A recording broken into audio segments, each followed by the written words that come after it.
Okay, so this next one is called frog stretch. It's supposed to resemble a frog to some degree.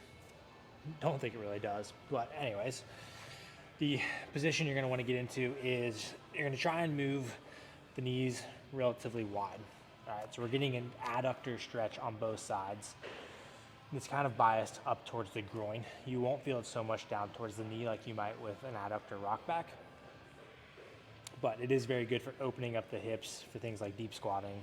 So what you're going to do is get into a position where knees are wide, and essentially you're going to want to start with the feet kind of as straight back as possible, because that's going to help open up the legs a little bit wider.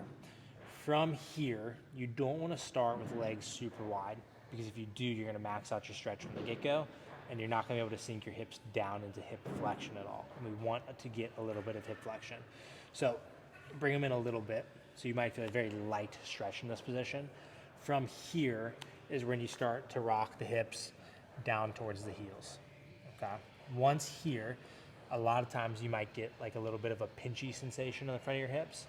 What you do now is start to play with the angle of your shins. So what you can do is kind of come up, bring the shins in a little bit, try to rock down again. You should still feel the same level of stretch, but you may not get as much of a pinching sensation, okay?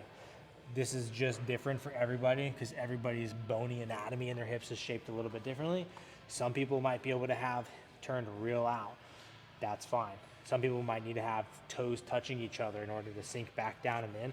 Again, all of those positions are fine. That's purely based off of your own personal structural anatomy.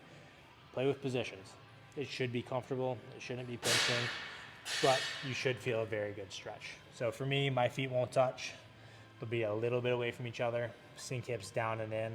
This one, just get comfortable. You're basically just going to hang out in this one position. There's not much room to wiggle around or anything. Just hang out. Give it about 2 minutes. If you need to come up and relax a little bit throughout, again, totally fine. But as long as you have 2 minutes in your end range, you should be good to go. That's the frog stretch.